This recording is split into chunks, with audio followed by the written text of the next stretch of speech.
Tuhan itu maha kasih. Amin. Tuhan itu maha adil. Amin. Tuhan itu maha semua toh. Kecuali mahasiswa yang mungkin tidak tahu.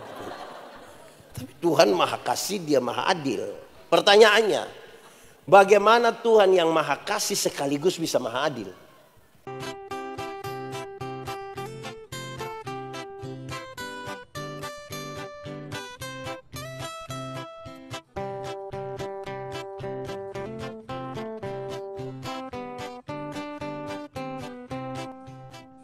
Saudara-saudara, mari kita berdoa. Ya Tuhan Allah, kami mohon kepadamu, kuatkanlah dan teguhkanlah iman kami. Supaya waktu kami belajar firman Tuhan, biarlah ini menjadi waktu paling baik bagi kami.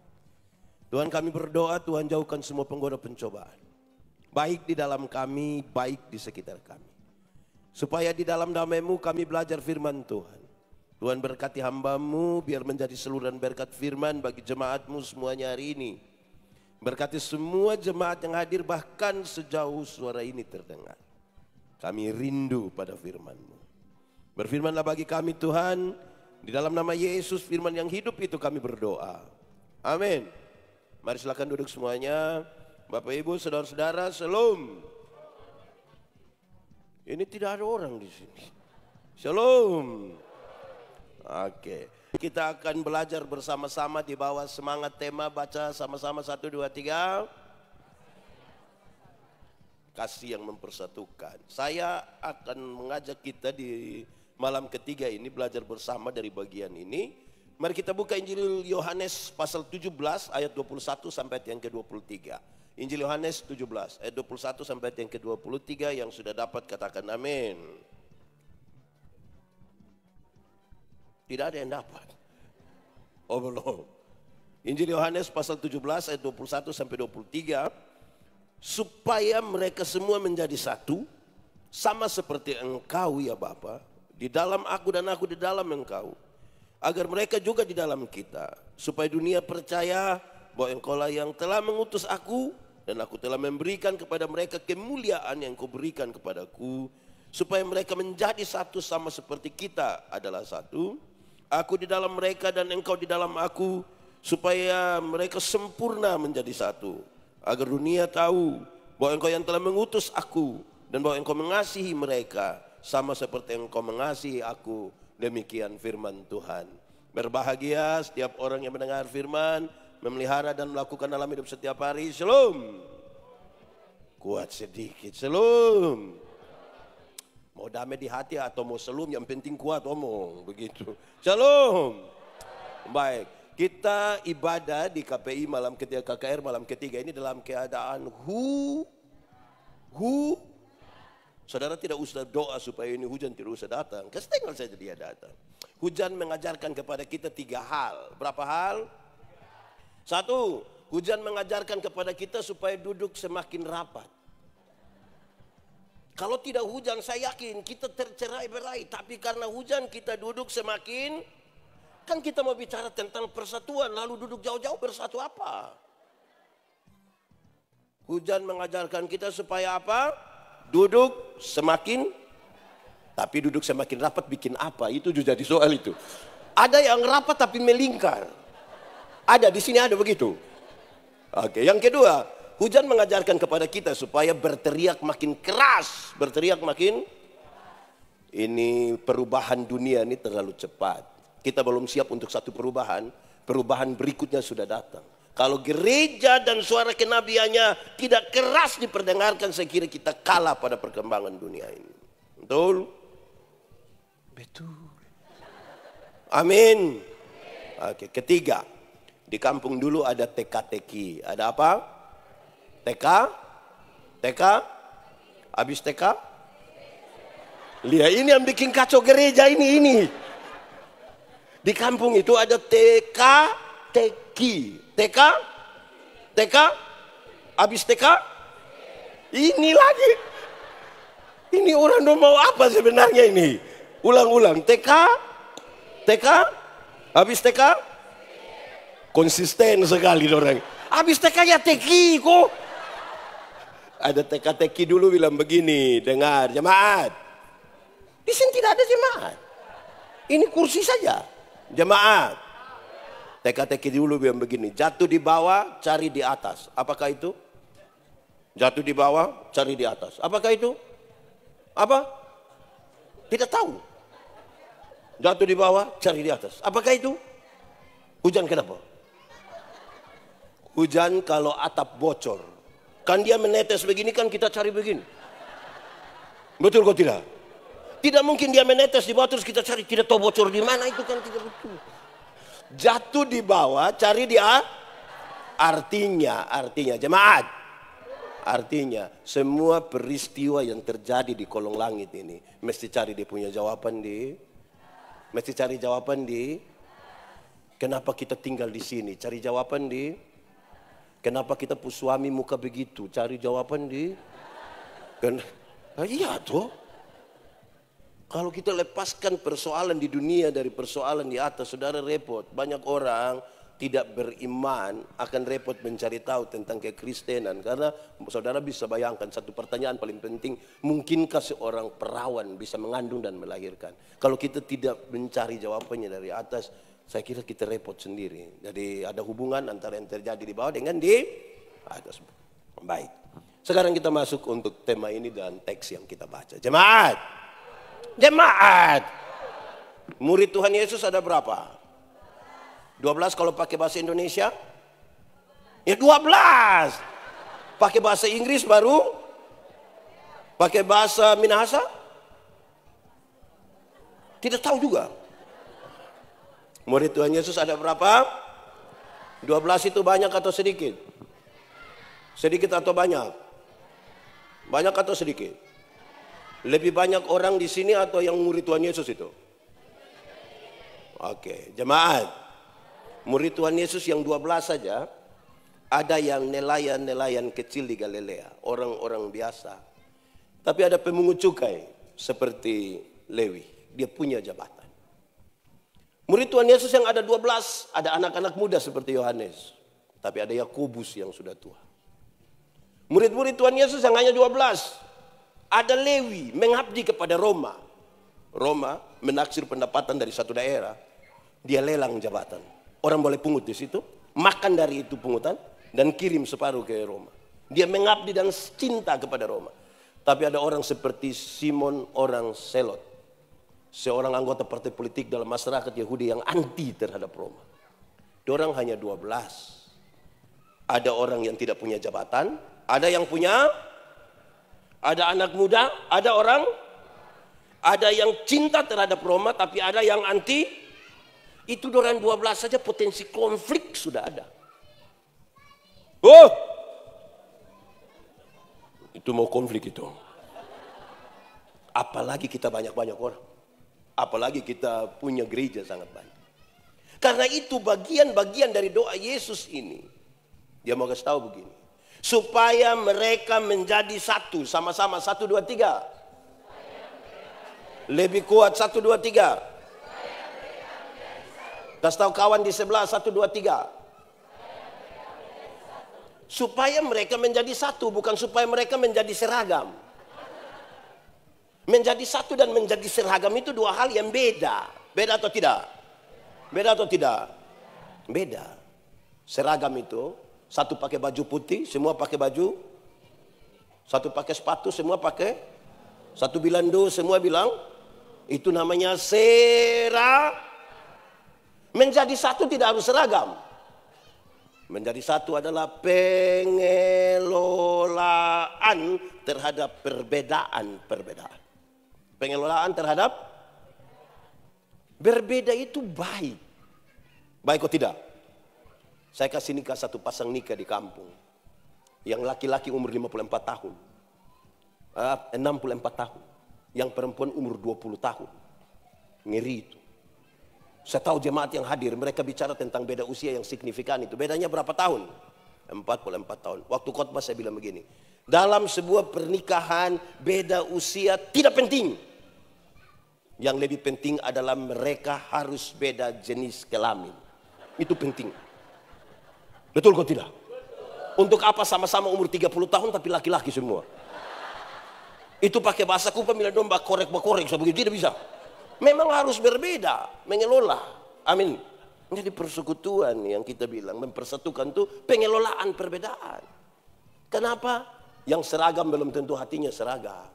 Amin. Ibu-ibu sudah sepakat mau pakai baju seragam. Sudah seragam saja mereka ribut lagi. Seragam ini polos atau kotak-kotak. Terus bilang polos, sudah sepakat polos. Warna hijau atau coklat, repot lagi. Yang pengelolaan perbedaan. Saya bilang di mana-mana, mengelola perbedaan itu harus seperti makan kolak. Tahu kolak? Pernah makan kolak? Kolak terdiri dari ubi, pisang, santan, gula. So jadi dia penama. Waktu sejadi kolak kita makan pisang masih rasa pisang atau tidak? Masih. Tapi ada cita rasa baru yang ditambahkan sebagai bagian dari sebuah kebersamaan. Tidak ada upaya untuk saling menghilangkan satu dengan yang lain.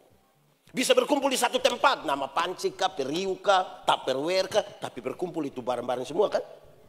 Atau siapa di Minahasa yang kalau dia mau makan kolak, dia makan ubi di sana, pindah lagi makan pisang di sana, pindah lagi minum santan di sana, baru terakhir duduk di atas kompor di sini, kan tidak bisa bagi. Jadi kalau ada yang berbeda tidak ada masalah kan? Harusnya tidak ada masalah. Nah, jemaat. Tadi doa Yesus adalah 1, 2, 3 supaya yang lain tidak tahu bohong. Supaya mereka doa supaya mereka menjadi satu itu adalah bagian-bagian terakhir. Yesus bersama-sama dengan murid-muridnya. Dan segera setelah itu dia akan berhadapan dengan pengkhianatan. Sampai dia mati, bangkit, naik ke sorga, Roh Kudus dicurahkan. Dan secara physically dia tidak lagi berkumpul bersama-sama dengan murid-muridnya. Kalau begitu, doa ini dimaksudkan untuk apa? Ada 2 tujuan. Berapa tujuan? Berapa tujuan? 1. Supaya mereka menjadi satu di dalam kasih. 1, 2, 3. Di dalam kasih. Kalau dalam banyak orang tanpa kasih, semua kepalsuan. Ingat jemaat, tidak semua senyum tulus. Kita datang kita bilang shalom, shalom. Kita lewat separuh. Betul atau tidak? Tidak semua. Saya berkhotbah di banyak bank di Indonesia. Saya bilang ini ibu-ibu yang kerja di bank, ini cantik-cantik semua. Mau lihat jauh atau lihat dekat tetap cantik juga. Dorang pakai baju yang bagus-bagus lagi, kerja di ruangan tertata rapi lagi, ber-AC lagi. Kita pergi di bank macam tidak mau pulang. Mau lihat-lihat dorang terus begini. Baru naik tangga terakhir dengan santun sekali dorang bilang begini. Selamat siang, ada yang bisa kami bantu? Terus saya tanya dorang, ibu-ibu, siapa di antara ibu-ibu yang bangun pagi lihat suami pas bangun terus dia bilang, selamat pagi. Ada yang bisa kami bantu? Jadi mesti ada jemaat. Di sini ini desa nama apa dulu? Kasih aman. Suami istri aman. Kakak adik aman. Ipar-ipar. Mulai kacau ini mulai kacau ini. Saya tanya ulang dulu. Ini desa apa? Kasih aman, suami istri aman, kakak adik, ipar-ipar, dan mama mantu. Itu mulai kacau, itu mulai tambah kacau. Kalau kasih tidak ada kita repot itu. Jemaat, hukum Taurat itu ada 10, ada berapa? Dari 10 itu dijabarkan menjadi 613 pasal, berapa? Dari 613 itu masih ada ribuan peraturan hidup setiap hari. Dan dari ribuan itu Tuhan Yesus simpulkan dia dalam 2 kalimat. Yaitu mengasihi Tuhan dan mengasihi. Dari 2 kalimat itu Tuhan simpulkan dia menjadi tinggal 1 kata. Yaitu.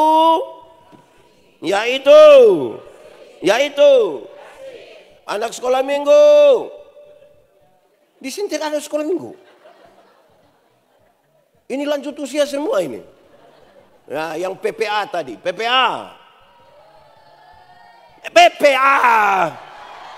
Mentor-mentor. Coba berdiri semua. Yang tadi yang PPA dong, itu yang tadi ada menyanyi di sini. Berdiri di tempat.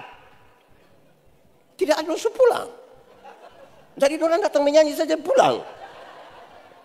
Oke. Oh ada. Oke. Tepuk tangan buat Doran dong. Baik. Jemaat. Lihat Doran semua dan kita menyanyi. K-A. Tepuk tangan. Apa? Kasih itu apa?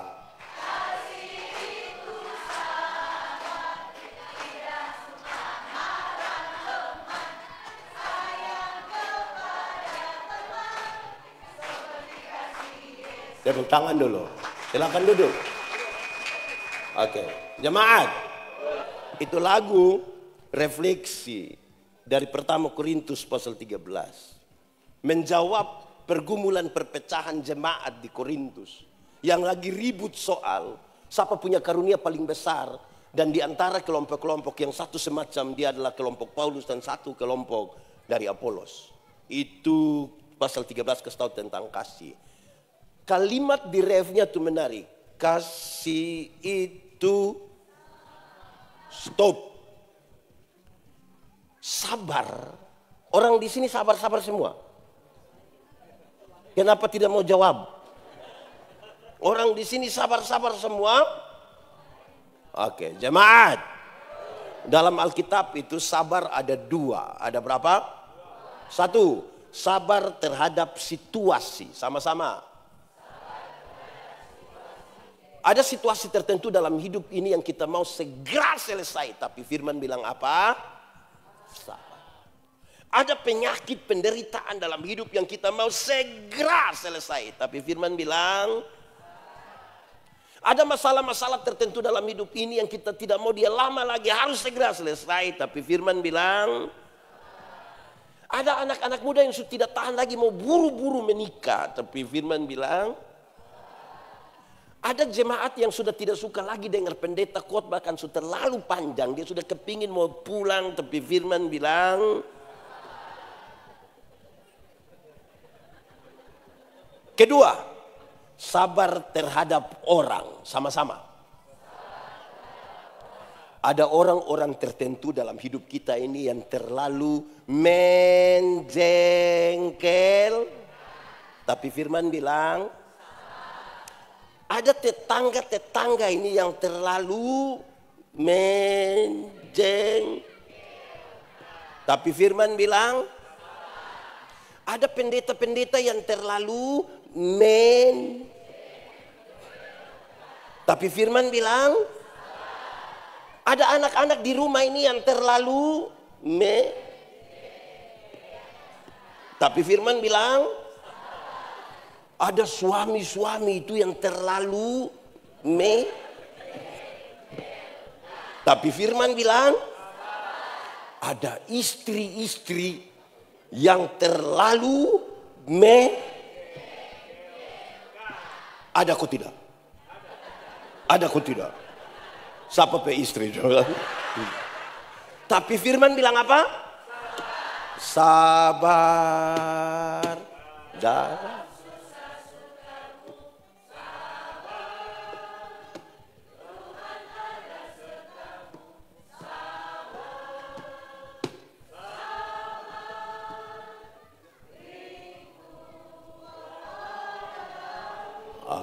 kasih itu tidak suka. Di sini ada yang suka marah-marah. Bapak-bapak atau ibu-ibu? Ada yang suka marah-marah. Ada ikut ibadah di sini. Dia pakai baju warna. Aduh itu tambah masalah lagi nanti. Ini orang sedikit-sedikit marah, sedikit-sedikit marah. Marahku sedikit-sedikit. Oke, jemaat. Saudara bisa bayangkan kalau tanpa kasih. Karena itu kasih menjadi penting. Untuk mengelola ini kebersamaan dalam persekutuan itu. Supaya tanpa kemunafik. Jemaat. Tahu munafik? Coba angkat tangan yang munafik. Tidak ada di sini. Ini orang jujur-jujur semua. Memang luar biasa. Kasih. Apalagi? Apa? Apalagi?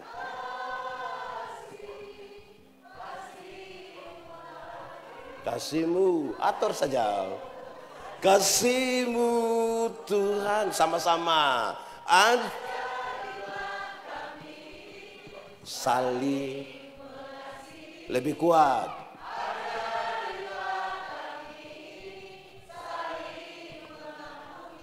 Ajari.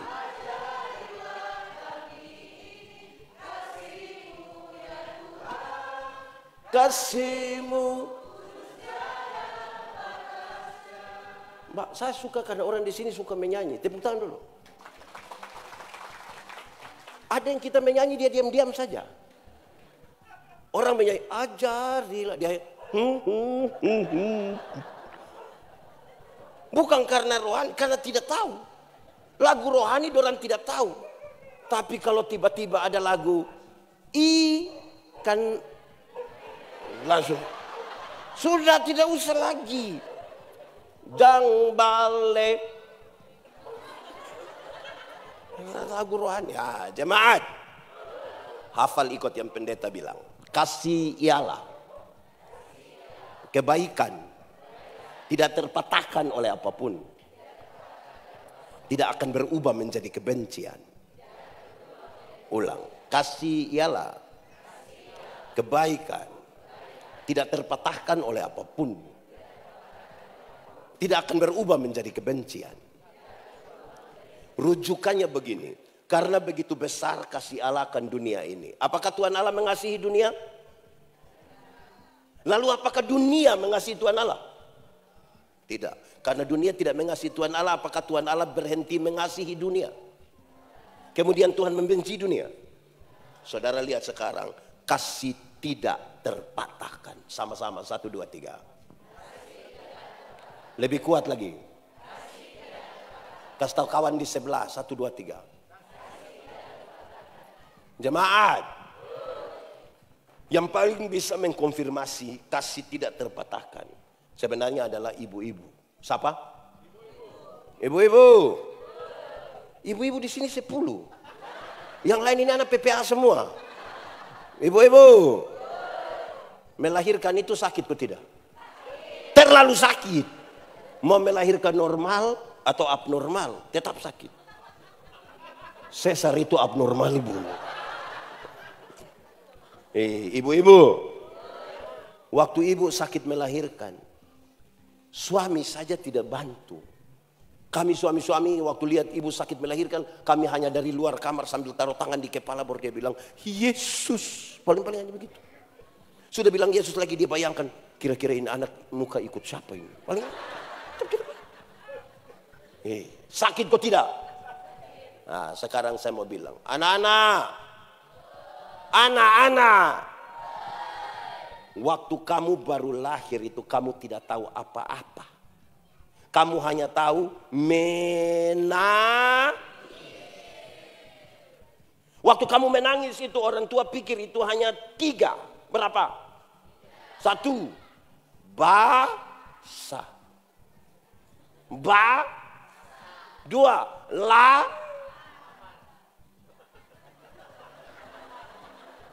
Yang ketiga, salah di tulang itu. Iya. Anak-anak. Waktu kamu lahir itu, kamu punya jam tidur, orang tua punya jam bangun. Orang tua punya jam tidur, anak-anak punya jam bangun. Banyak orang tua tidak tidur karena anak-anak mereka. Amin. Jam 3 subuh pun masih ada orang tua yang gendong-gendong di anak begini. Betul? Sempoyongan tidak bisa tidur, seringkali ibu-ibu dipaksa lagi menjadi penyanyi.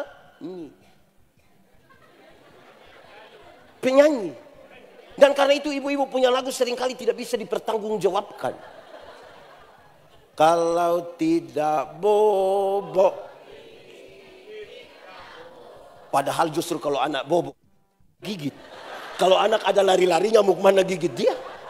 Tapi sudahlah jangan. Anak-anak. Kamu itu waktu lahir itu tidak bisa omong. Tidak bisa? Atau siapa di antara kamu yang lahir dengan lahir langsung bilang, yes. Anak-anak. Karena kamu tidak bisa omong, orang tua ajar kamu omong satu-satu suku kata. Pa. Setelah dorang sudah jadi anak PPA, remaja, SMP, SMA. Ada suka beromong dan dong punya bapak mama? Ada suka? Lebih suka bicara dengan? Wah! Anak lahir tidak tahu bicara. Kita tidak tidur gara-gara mereka. Ajar mereka bicara satu-satu suku kata. Sudah lancar bicara, lebih suka bicara dengan orang lain daripada orang tua. Pertanyaan terakhir, siapa suruh kasih makan itu anak dorang?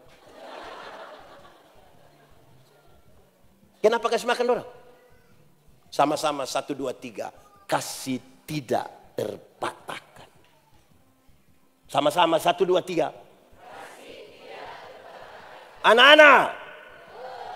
Waktu kamu lahir itu kamu tidak bisa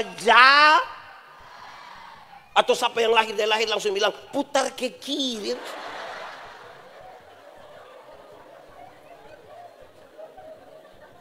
Anak-anak. Orang tua ajar kamu jalan satu-satu langkah. Pegang di tangan baru ajar.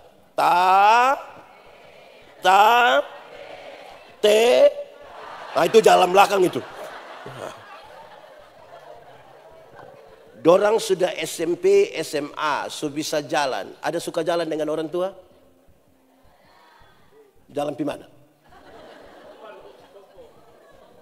Dorang lebih suka jalan dengan? Saudara lihat sekarang. Lahir tidak bisa buat apa-apa. Orang tua ajar mereka jalan. Setelah lancar bisa jalan sendiri. Tidak mau jalan dengan orang tua. Lebih suka jalan dengan teman. Pertanyaan terakhir sama. Siapa suruh kasih makan itu manusia dorang? Sama-sama 1, 2, 3. Kasih tidak? Kasih tidak? Anak-anak. Orang tua sampai bilang begini. Anak-anak asal kamu mau sekolah tinggi. Biar kami orang tua ikat perut tidak apa-apa. Pernah dengar itu kalimat? Atau sendiri omong? Orang tua itu kalau sampai bilang ikat perut. Itu bukan berarti dorang mau pakai staget. Tapi dorang utang demi anak-anak dorang. Betul kok tidak? Anak-anak. Kamu ada pegang handphone? Android? Dengar baik-baik pendeta bilang. Itu handphone utang. Orang tua beli untuk kamu. Anak-anak. Ada yang pergi sekolah, pergi gereja bawa motor? Dengar baik-baik, itu motor utang.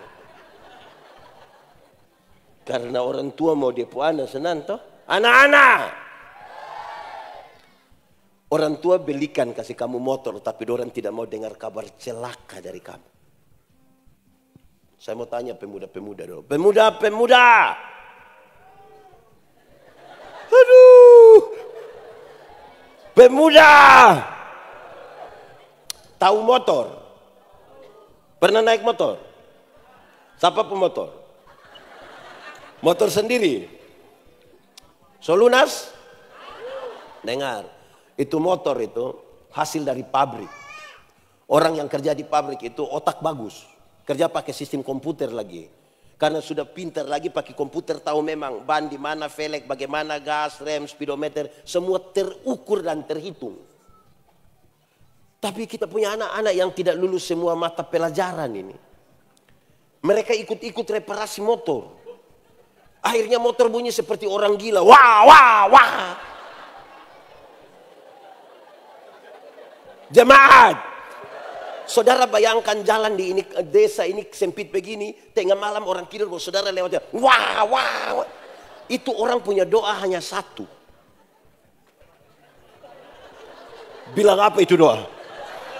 Itu doa bila apa? Coba mati baik. Orang tua berdoa supaya kamu selamat, sejahtera, sentosa, tagal, wah, wah. Orang doa supaya mati. Itu saudara, orang tua baik. Nah, jemaat. Dengar. Lihat sini, jangan lihat itu Otto. Hei. Ini orang dong tidak bisa fokus di gini. Otto satu lewat dong begini. Otto satu lewat dong begini. Semua lihat sini dong begini. Otto lewat lagi. Mata, kepala tetap, mata yang pindah. Jemaat. Orang tua lahirkan kita banyak-banyak. Tapi orang tidak mau titip kita dimanapun. Tapi anak-anak yang sudah sukses. Bisa sepakat titip orang tua di panti. Kalau ada yang sudah titip dan rencana titip, batalkan sudah.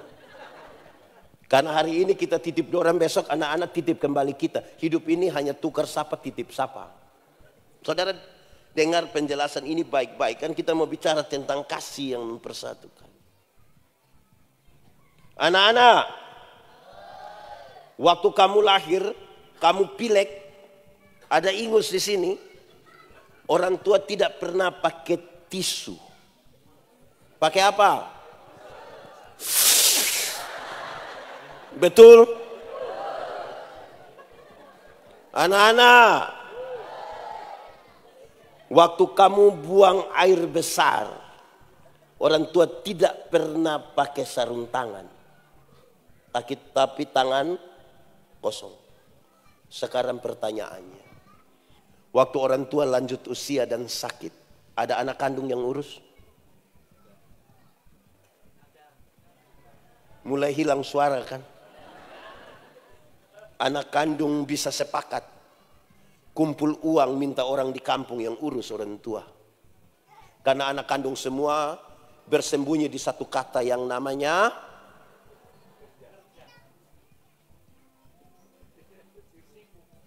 jemaat. Izinkan saya bertanya sedikit. Izin ibu. Ibu berapa saudara? Bapak berapa saudara? Di sebelah lagi, ibu jangan semua ibu. Lain lagi. Bapak berapa saudara? 3. Bapak izin mama berapa? 4. Saya bertanya untuk kita renungkan sedikit. Orang tua bisa lahirkan dan membesarkan kita 2, 3, 4. Tapi 4 anak yang sudah sukses belum tentu bisa urus satu mama yang masih hidup. Belum tentu. Belum tentu. Waktu kita sakit orang tua bisa berhari-hari atur kita sampai tuntas. Tapi hari ini kalau ada orang tua sakit dan anak sempat jaga 2 hari, dia sudah marah-marah. Papa mama tidak ada anak lain lagi, hanya saya saja, hanya saya saja. Dia bisa online berjam-jam, tapi mungkin jarang menelpon orang tua. Tapi ketika orang tua mati, dia bisa telepon berulang-ulang, jangan kubur dulu sebelum saya sampai. Kita menyanyi satu lagu dulu. Ini lagu dunia tapi biar kita menyanyi di ibadah izin pendeta kita. Saya bertanggung jawab. Kasih ibu kepada kita.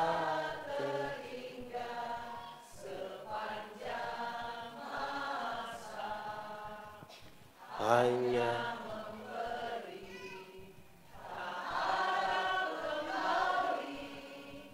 bagai sang surya menyinari dunia. Coba ulang menyanyi ini lagu sambil bayangkan mama mantu punya muka. Saudara tidak mau bayangkan. Kasih kepada siapa? Mau sampai kapan itu?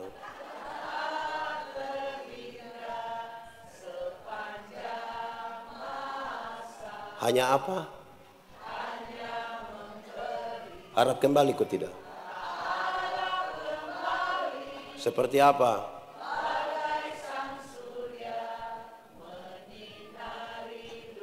Oke, kita ulang menyanyi lagu ini. Dan anak-anak yang lihat dia punya papa mama ada duduk, itu anak harus bangun dari dia punya tempat duduk, datang peluk dia punya papa, datang peluk dia punya mama, dan bicarakan satu kalimat.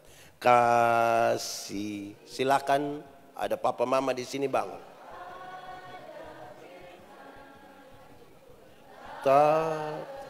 Tidak ada di sini, sebatang kara semua.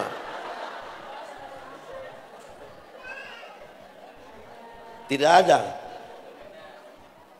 Oke, bangun. Saudara-saudara, kita akan menyanyi. Anggaplah ini hari terakhir saudara ketemu orang tua. Besok langsung mati. Apa yang akan saudara bilang? Kasih. Bicara satu kalimat. Mau sampai kapan?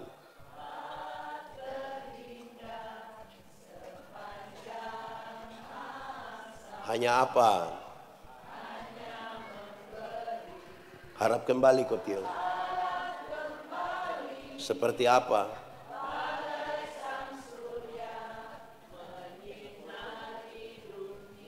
Baik, jemaat.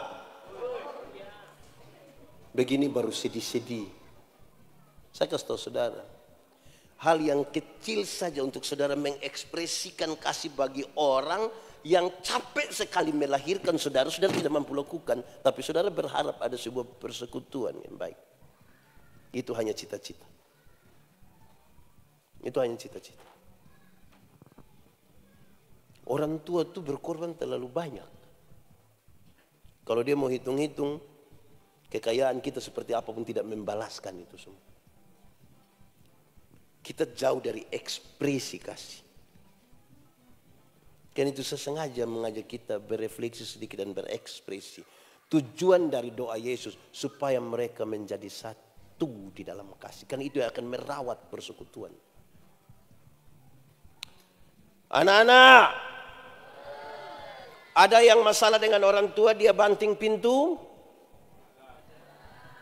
Ada? Kalau sampai ada anak-anak yang masalah dengan orang tua, salah pendapat orang tua, dia banting pintu. Itu karena dia belum tahu harga pintu berapa. Kalau dia sudah tahu itu harga pintu, dia akan tutup dengan hati-hati. Ibu-ibu dulu itu, orang tua dulu itu, ketika lihat dia punya anak sakit, panas begitu, celup handuk di air, terus dia taruh di sini kan. Tapi saya rasa itu ibu-ibu dulu. Yang Ibu Budi, Wati dan Iwan itu. Yang ibu-ibu muda sekarang anak sakit dia foto. Sudah foto lagi dia upload baru tulis. Dede sakit. Cepat sembuh nih. Mama sayang Dede. Habis itu Dede punya foto satu, DP mama pun 30. Itu yang sakit DP mama. Di sini ada yang mama-mama begitu? Ada di sini itu mama-mama. Coba tunjuk itu. Oke, jemaat. Itu harapan pertama supaya mereka menjadi satu di dalam.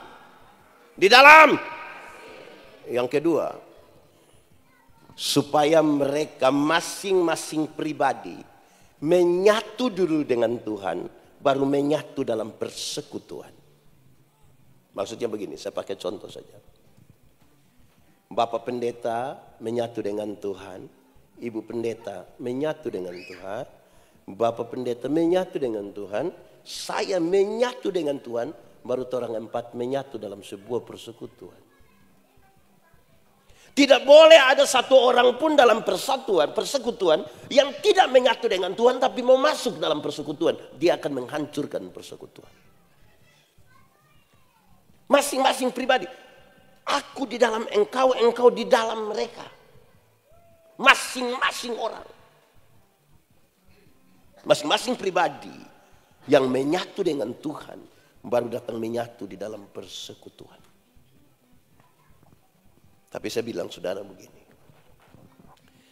Kesatuan dengan Tuhan itu ada syaratnya. Ada apa? Syaratnya adalah menjaga kekudusan. Sama-sama 1, 2, 3. Kenapa menjaga kekudusan menjadi syarat utama? Lihat sini. Itu oto warna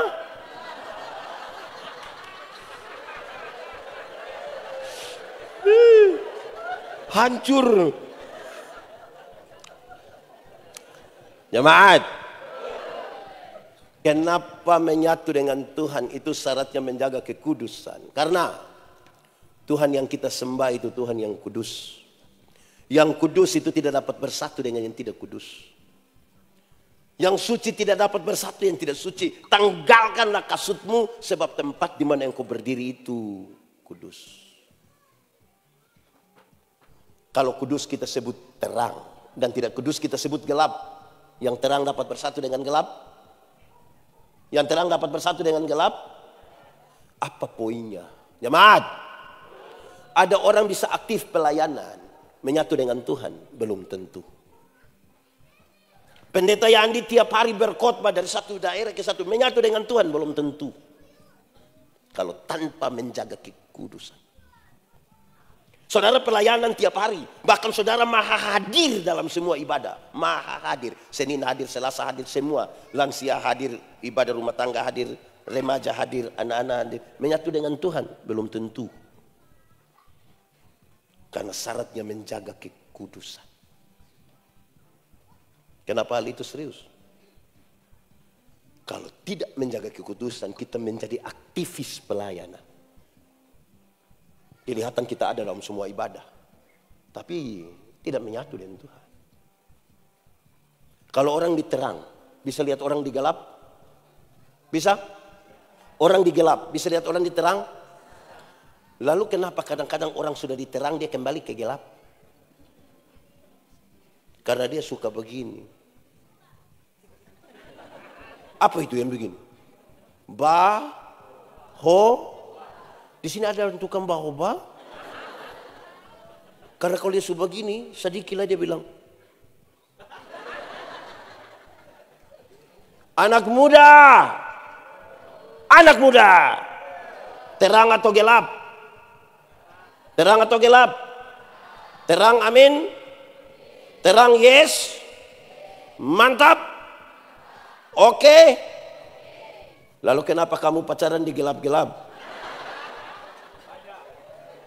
Di sini ada yang biasa pacaran di gelap-gelap. Anak muda,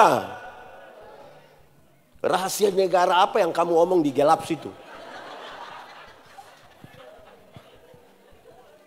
Jadi tanpa menjaga kekudusan, kita hanya aktivis pelayanan.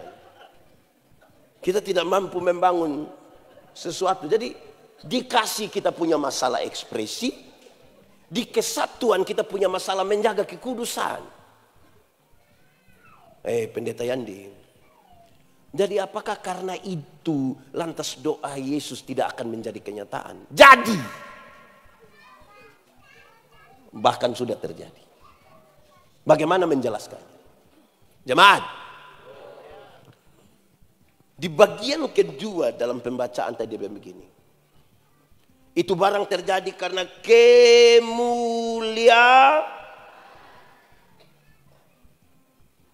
kemuliaan yang kau berikan kepadaku telah aku berikan kepada mereka. Kemuliaan macam apa? Supaya bagian yang diharapkan itu bisa terjadi. Dan itu menjadi tolak ukur kita sampai pada tema ini. Kasih yang mempersatukan. Ini kan tertulis di bawah perikop manusia baru. Saudara, ada 3 hal kemuliaan yang Tuhan berikan. Berapa? 1, kemuliaan salib. Sama-sama, 1, 2, 3. Kemuliaan salib. Tuhan Yesus tidak mati konyol di atas kayu salib. Dia dimuliakan di kayu salib. Supaya kita yang karena dosa terpisah dari Allah, menjadi satu dengan Allah. Kemuliaan salib. Tidak boleh ada satu orang pun dalam persekutuan jemaat yang kemuliaannya melebihi kemuliaan salib.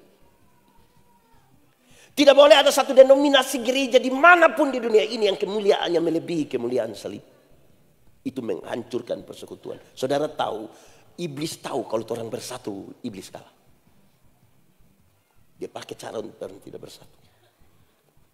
Iblis tidak berani datang lagi dengan muka berdarah-darah dan bikin takut kita. Entah. Kalau dia ada, coba iblis di mana? Sudah berani.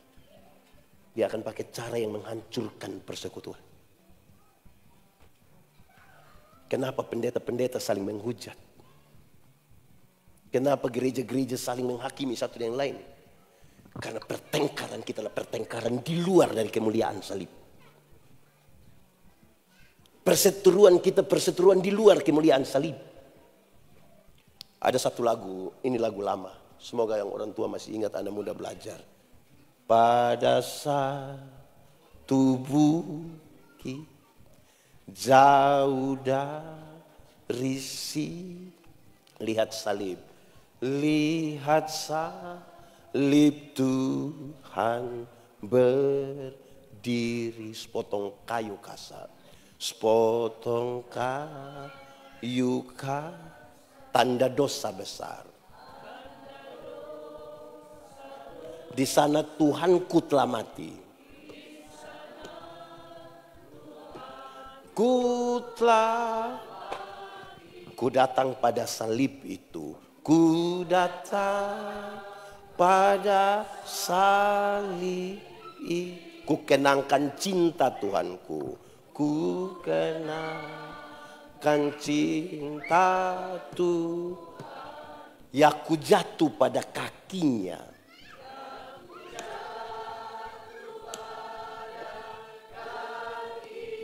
Sana ku dapat ampun dosa.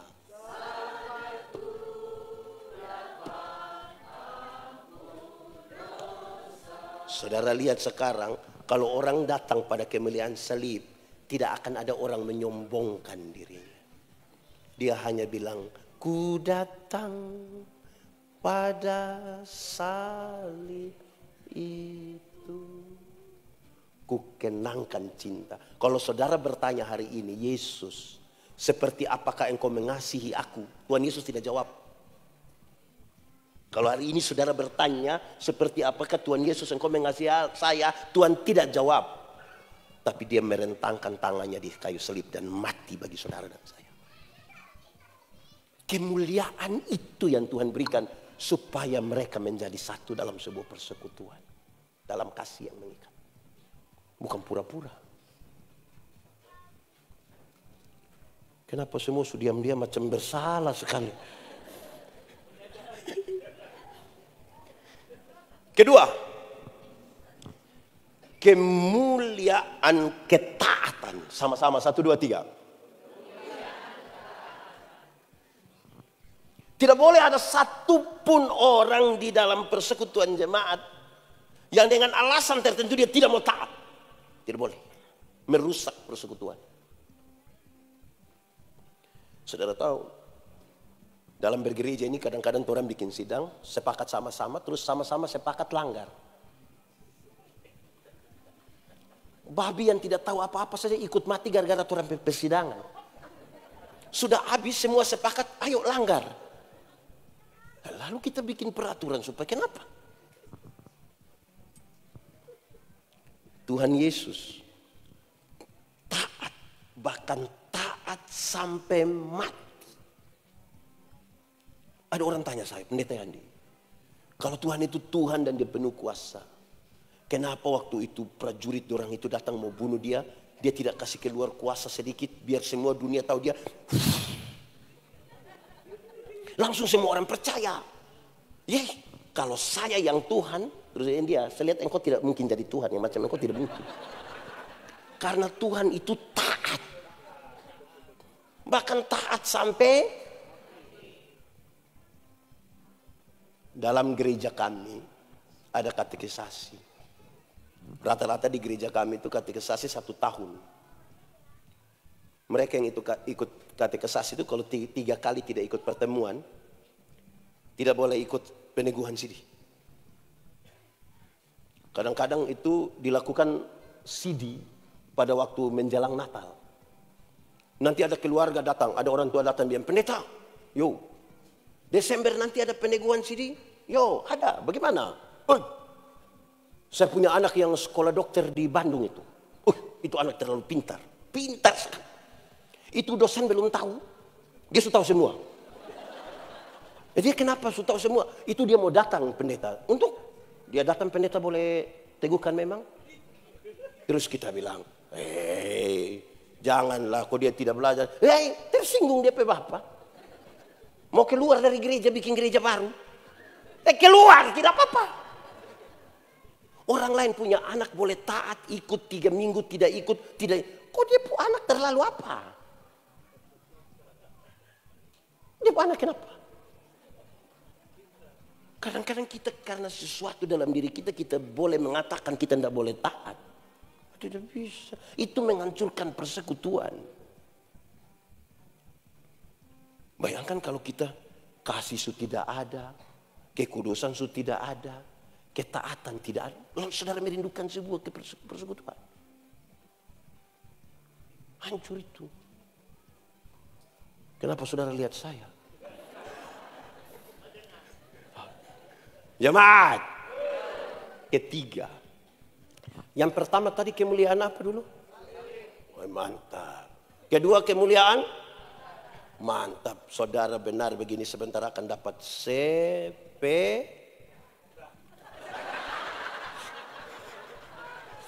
Minta di panitia. Mohon maaf saya suara agak terganggu sedikit. Sutua baru minum es nih yang begini. Baik, yang ketiga. Kemuliaan nama. 1, 2, 3. Lebih kuat 1, 2, 3. Supaya dunia tahu engkau di dalam aku di dalam mereka, mereka di dalam engkau. Nama itu harus diketahui. Jemaat. Dulu itu sama dengan waktu itu. Sama dengan itu hari. Dulu sama dengan bagus sudah saudara ini. Dulu orang Israel tahu bahwa ada kekuatan, ada kuasa. Tapi siapa yang punya kuasa?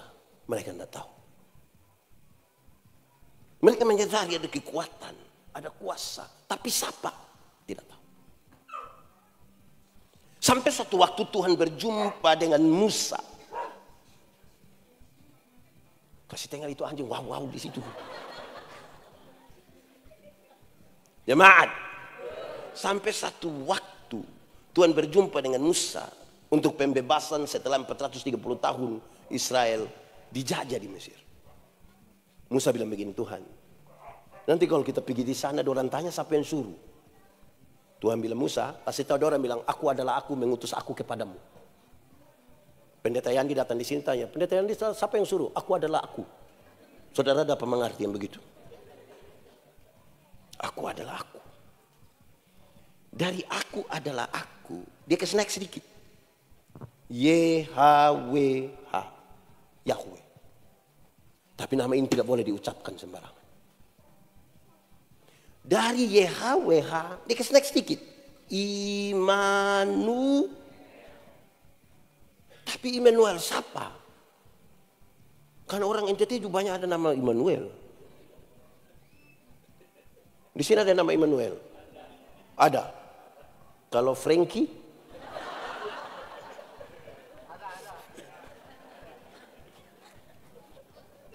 Immanuel yang mana? Ya saya menjelaskan pemerintahan ada di bahunya bla bla bla begitu. Injil Matius masih menyebutkan Immanuel dan Yohanes menyebutkan dan nama itu adalah Yesus. Nama itu adalah Yesus, nama Tidak tahu yang lagu? Sudah cukup. Ikan naik. Jemaat, kalau sebentar pulang dari sini, pendeta kasih doi satu orang 100.000, senang atau tidak? Cerita orang atau tidak? Cerita aku tidak? Pasti cerita, saudara pasti pulang cerita. Kau rugi tidak ikut KKR. Itu pendeta yang kepala botak, kasih kita duit. Kenapa begitu? Sudah cerita begitu. Amin. Pertanyaannya jemaat.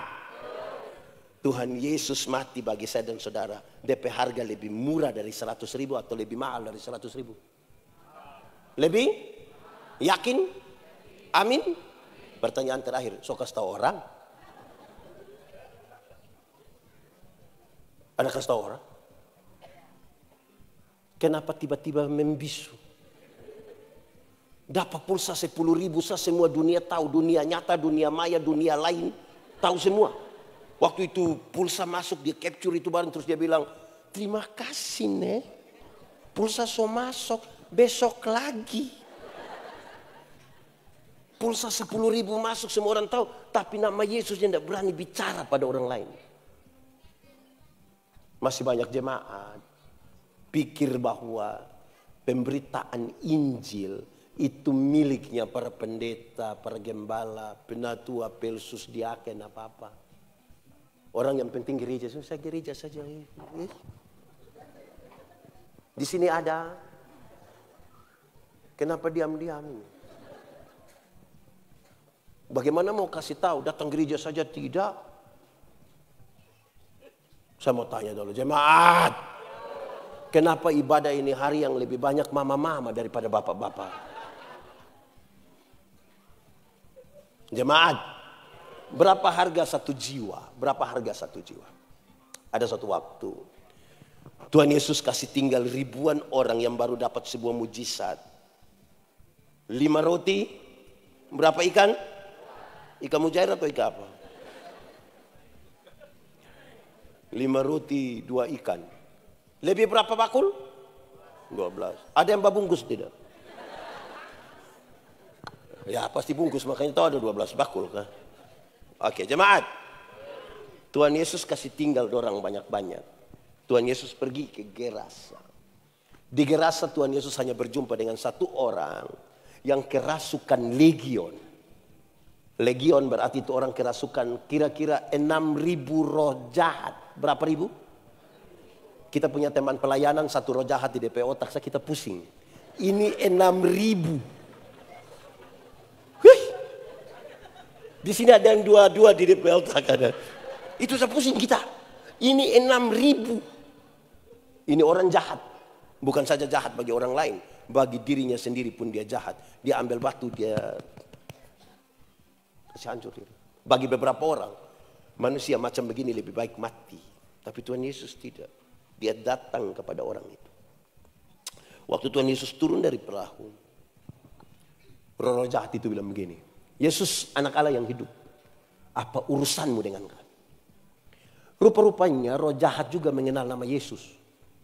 Jadi kalau orang Kristen baru saja mengenal nama Yesus, dia belum lebih hebat dari roh jahat. Karena roh jahat juga mengenal nama itu dan ketakutan. Injil Markus mencatat, di daerah itu ada penjaga-penjaga babi. Ada jaga babi kira-kira 2.000 ekor. Roh jahat itu meminta supaya masuk ke dalam babi-babi itu. Dan Tuhan Yesus biarkan. Terjunlah babi-babi itu ke dalam jurang. Dan matilah 2.000 ekor babi. Para penjaga babi kehilangan pekerjaan. Mereka kasih tahu orang di kampung datang usir Yesus. Pertanyaannya, apakah Tuhan Yesus tega membuat orang kehilangan pekerjaan? Jawabannya tidak. Bahkan tidak sama sekali. Kalau tidak, lalu kenapa Tuhan biarkan 2.000 ekor babi mati? Jawabannya begini. Dalam struktur budaya Yahudi, babi itu haram. Orang Yahudi tidak makan daging babi. Tidak ada rage di Yahudi.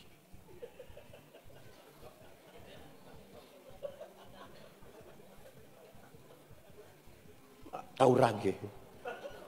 50 senti. Tidak ada di Yahudi. Tapi yang haram itu orang pelihara 2.000 ekor. Sementara ada 1 jiwa binasa mereka biarkan. Kan kita bicara tentang persekutuan.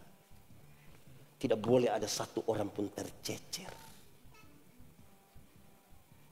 Lebih baik 2.000 ekor babi mati daripada ada 1 jiwa binasa. Itu yang Yesus marah. Sekarang coba hitung. Kalau babi 1 ekor harga 4 juta. Kali 2.000. Anak sekolah. Ini tamat semua ini. Anak sekolah.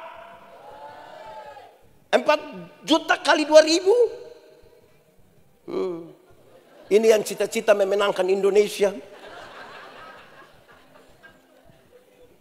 8 miliar harga satu orang gila itu dalam konteks itu. Saya mau tanya. Ada gereja yang alokasikan 8 miliar untuk pekabaran Injil?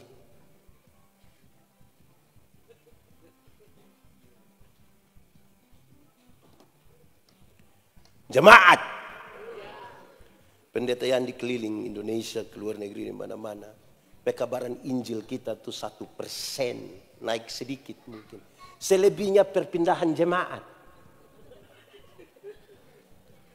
Tersinggung di Gemim, dia pindah ke Gemit. Tersinggung di Gemit, dia pindah gereja baptis.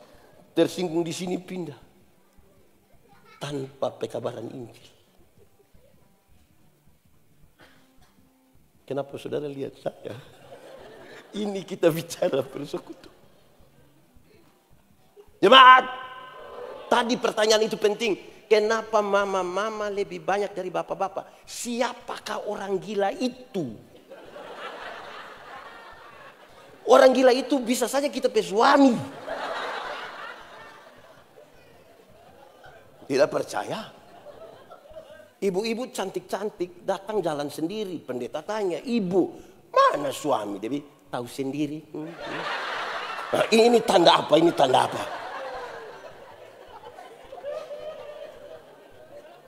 Ada bapak-bapak waktu masih pemuda rajin jemput dia punya pacar bawa ke gereja. Sudah nikah, dia tidak masuk gereja. Terus pendeta tanya, kenapa so nikah so pemalas gereja? Dulu muda masih rajin. Dia bilang, pendeta, waktu pendeta kasih nikah orang dua so jadi satu. Dua so jadi. Jadi kalau istri so pergi, sama juga dengan suami. Memangnya kalau istri so makan sama dengan suami so makan? Jemaat, dengar. Masuk surga itu macam pergi di WC. Pergi di mana? Tahu WC? Tidak bisa diwakilkan. Masing-masing akan pergi sendiri. Tidak mungkin kita tanya, Pak Camat, yo, kemana? WC, titip. Tidak bisa. Masing-masing pergi sendiri. Karena itu persekutuan. Itu persekutuan kan? Repot ini. Ada 2 rumah jauh dari gereja, dekat hutan. Yang satu punya anak perempuan, satu punya anak laki-laki. Yang punya anak perempuan bilang kepada yang anak laki-laki, kakak, hari-hari Minggu begitu tolong jemput kopo adik perempuan bawa pergi sekolah minggu. Dia jemput, yang laki-laki datang jemput. Sampai sekolah minggu, yang perempuan ikut sekolah minggu, yang laki-laki main kelereng di luar tunggu. Jadi remaja di gereja kami ikut katekisasi. Yang laki-laki jemput, antar ke gereja, yang perempuan ikut pelajaran, yang laki-laki tunggu di luar. Rupa-rupanya orang 2 jodoh. Setelah menikah, yang perempuan terpilih jadi penatua diaken. Mau melayani di mana, suami tetap antar. Hujan badai, suami antar. Tapi sampai sana yang ibu masuk pimpin di dalam, yang suami main kartu di luar. Pulang-pulang sama-sama. Satu waktu orang 2 mati-mati sama-sama. Waktu jalan menuju pintu surga, Simon Petrus tunggu di pintu surga.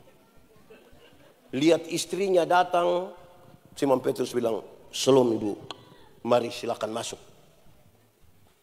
Ibu ini masuk, lihat dia punya istri masuk. Yang suami juga cepat-cepat mau.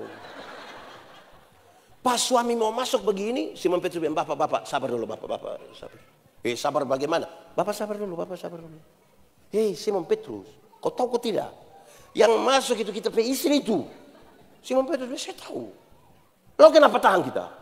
"Bapak, dari dulu itu kan bapak hanya antar-antar saja kan?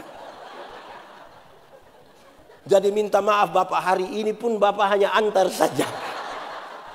Bapak PT4 di sebelah yang ada api-api itu. Ibu-ibu, tadi ada yang suami hanya antar. Terus suami bilang kalau so habis dah WA biar kita jemput. Ada? Kalau ada pulang kasih tahu suami ada salam dari Simon Petrus.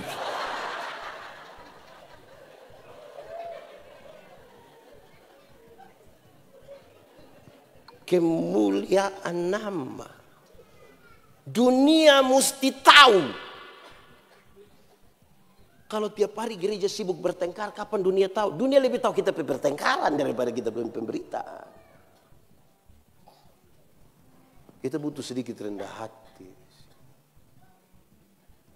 Supaya betul-betul kemuliaan itu terjadi atas kita. Banyak orang tidak berani menginjil. Karena takut. Mau mulai dari mana, berhenti di mana, orang tersinggung. Kita punya pengalaman pekabaran Injil. Banyak, tapi dua ini suka kita cerita di mana-mana. Mungkin saudara kalau ikuti khotbah-khotbah saya di YouTube, mungkin saudara sudah tahu, tapi kita cerita ulang. Satu saat saya pulang pelayanan malam dari Atambua, itu di perbatasan Timur Leste. Saya suka naik bis, biar dapat pengalaman baru, bisa cerita dengan orang. Saya duduk dekat satu laki-laki. Bis kalau jalan malam itu, woi dia lihat sini. Bagaimana kita bisa menjadi satu kalau ini mata begini terus. Sebentar saudara pulang jangan sampai jalan hanya begini saja.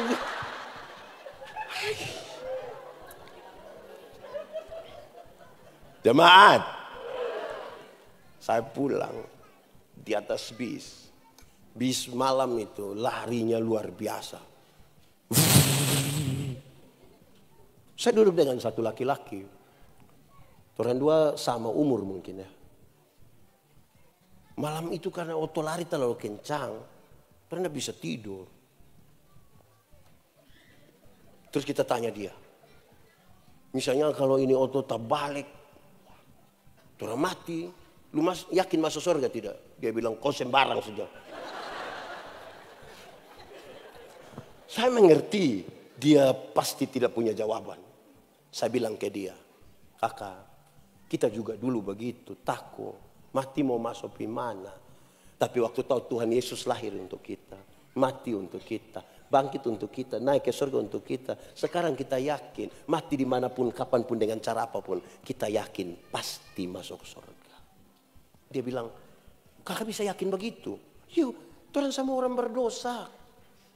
Kalau bukan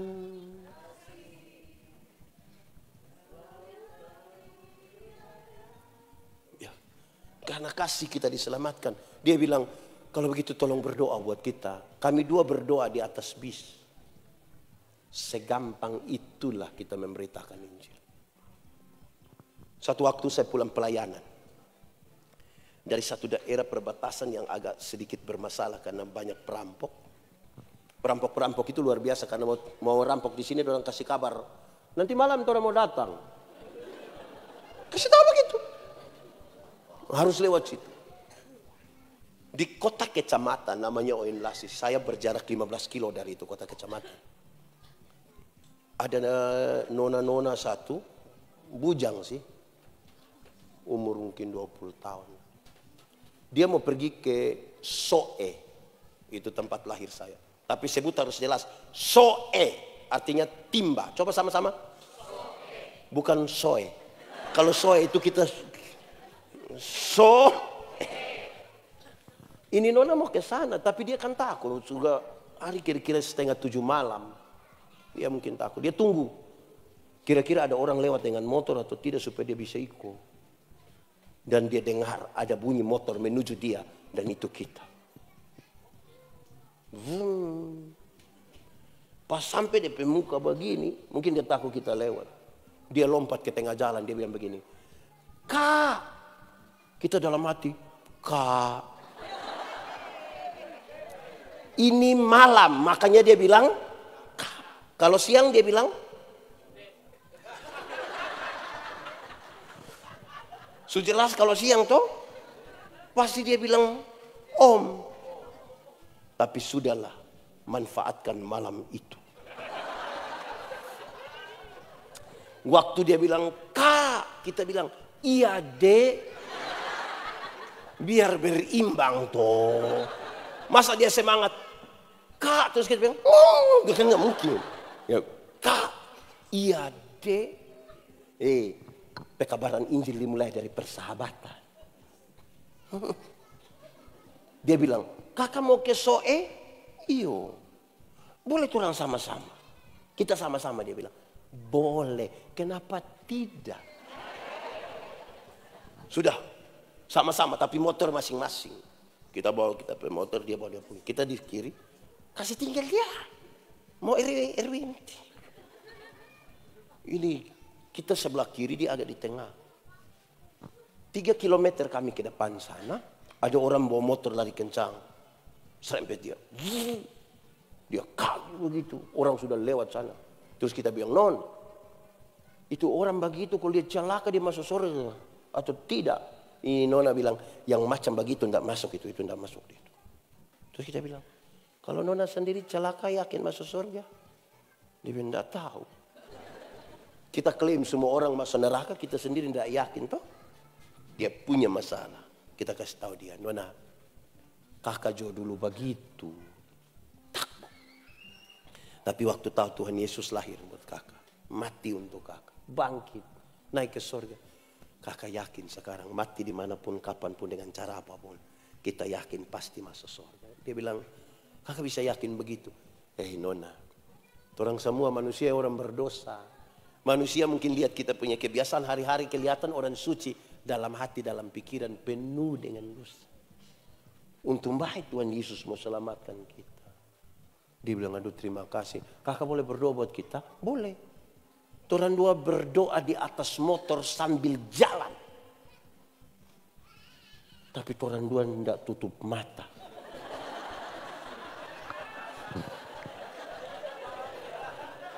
Berani orang dua tutup mata. Pasti pasti kami langsung ke rumah Bapa yang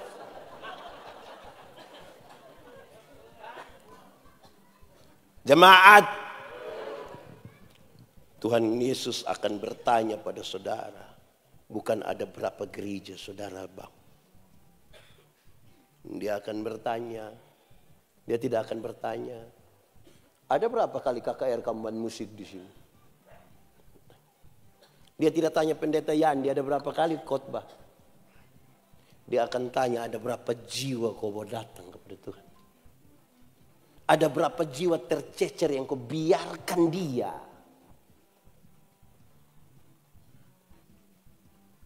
Kami ada dalam sebuah diskusi besar. Seseorang bilang saya begini, pendeta, tolong kasih pernyataan. Nah, saya butuh perkenalkan diri. Pekerjaan saya tiap-tiap hari itu saya polisi. Terus di gereja saya penatua. Yang saya mau kasih tahu begini. Tempat saya layani dekat rumah saya itu orang judi, mabuk banyak sekali situ. Sebagai polisi saya terganggu, sebagai penatua saya terganggu. Lihat sini, saya terganggu. Sebagai pengkhotbah saya terganggu. Terus saya senyum. Waktu saya senyum terus dia bilang begini, maaf pendeta, terlalu remeh kah kita pernyataan sampai pendeta senyum sinis begitu. Oh enggak, kita senyum bukan karena sinis, tapi kita senyum karena kita yakin sekali ada satu hal yang akan kita omong dan Bapak tidak pernah lakukan. Dia bilang, apa itu? Apa itu? Saya tanya, Bapak kenal nama orang-orang itu? Tahu. Orang besar sama-sama kok di itu kampung. Berarti nama-nama mereka Bapak tahu? Ya tahu. Kalau begitu kita mau tanya. Pernahkah secara pribadi Bapak diam-diam berdoa untuk orang-orang itu dan menyebutkan nama-nama mereka pada Tuhan? Dia diam dan kurang lebih 1 menit kemudian dia punya air mata menetes.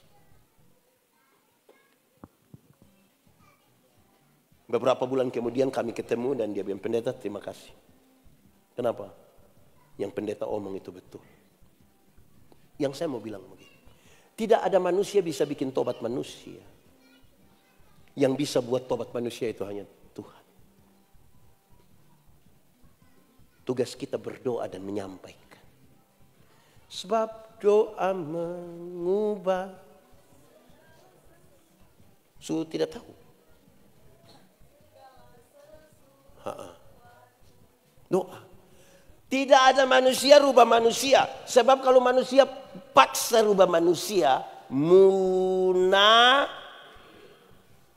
Ada istri-istri bilang dia suami, Papa tidak boleh merokok. Dia punya suami tidak merokok di rumah. Waktu keluar dari rumah, gas atau rem? Tinggi atau rendah? Waktu dia balik sudah ke rumah, dia berhenti motor coba. Cuci tangan. Papa, kenapa sampai cuci model begitu? Mam, virus sekarang ini terlalu banyak. Doa. 1, 2, 3. Itu yang akan menolong kita. Saudara tidak usah mulai dengan pekabaran Injil. Saudara mulai dengan berdoa bagi orang-orang yang saudara mau supaya mereka diubahkan oleh Tuhan. Saudara boleh menyebut Tuhan. Tuhan yang paling tahu kita pemama mantu, pemulut. Itu. Daripada bikin status. Mama mantu baca dia tersinggung. Sebut saja pada Tuhan toh. Saya mau tanya jemaat. Ada orang yang saudara tidak suka? Ada? Dia ada di sini? Coba lihat dia. Kenapa lebih banyak lihat ke kita? Doa. Sama-sama 1, 2, 3. Itu memungkinkan kita punya ini persekutuan. Di atas semuanya itu kenakanlah kasih. Di atas itu saudara baca berita tentang kasih, dengar berita tentang kasih. Oleh karena kasih itu orang tua bisa mempertaruhkan nyawa bagi anaknya yang mau tenggelam. Karena kasih itu dia bisa melakukan apapun. Jadi kalau kita kehilangan kasih. Jemaat. Ini saudara tahu. Tapi saya harus sampaikan ulang mengakhiri khotbah ini. Lihat sini. Kuatkanlah hatimu dan teguhkanlah imanmu. Itu Otto warna. Lihat ini muka ini lebih bagus dari itu Otto. Jemaat. Tuhan Yesus, ini saudara yang suka kabar ini pasti tahu, tapi saya bicara ulang ya. Tuhan itu maha kasih, amin. Tuhan itu maha adil, amin. Tuhan itu maha semua toh, kecuali mahasiswa yang mungkin tidak tahu. Tapi Tuhan maha kasih, dia maha adil. Pertanyaannya, bagaimana Tuhan yang maha kasih sekaligus bisa maha adil? Itu yang repot.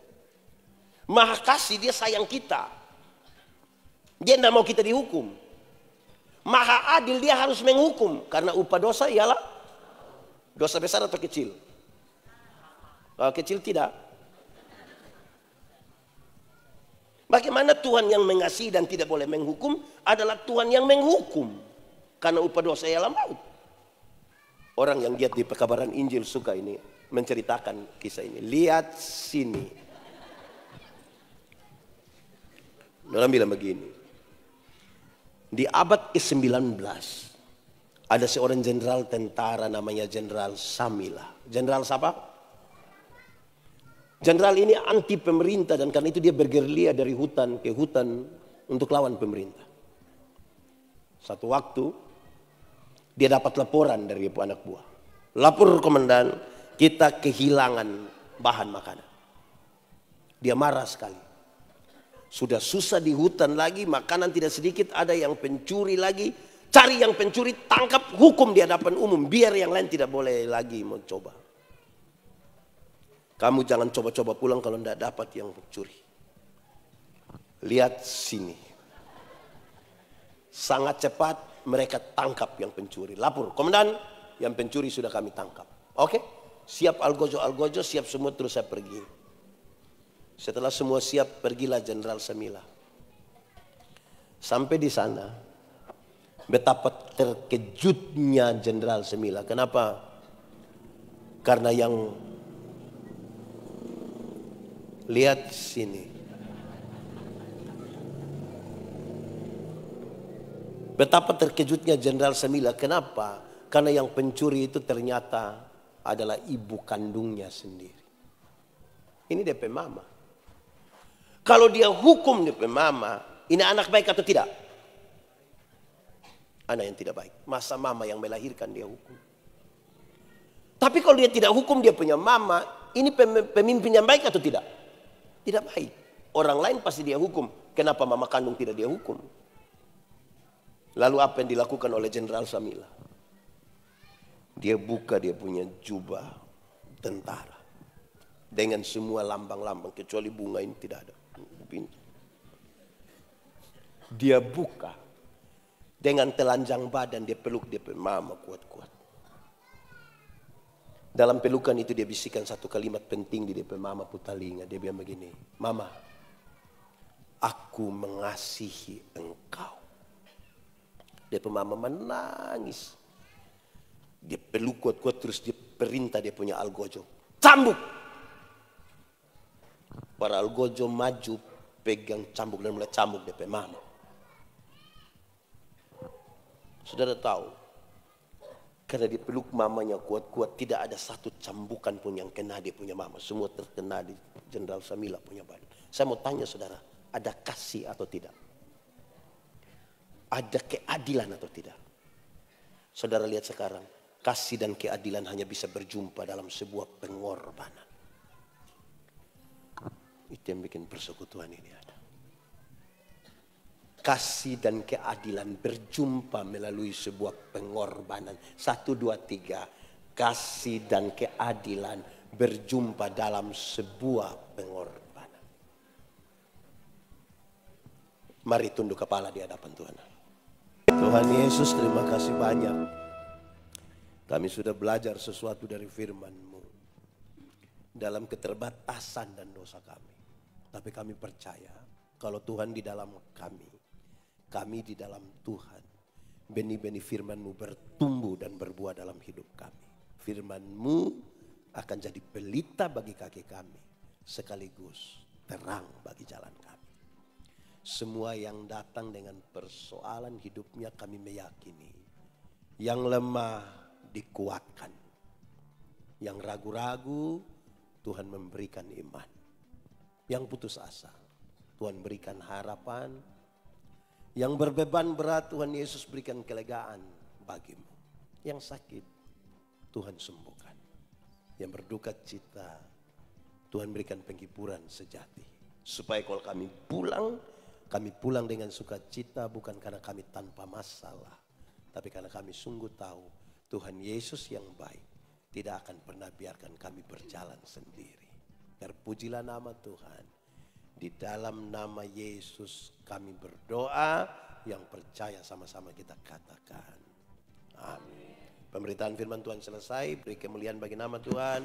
Silakan duduk semuanya. Tuhan Yesus memberkati.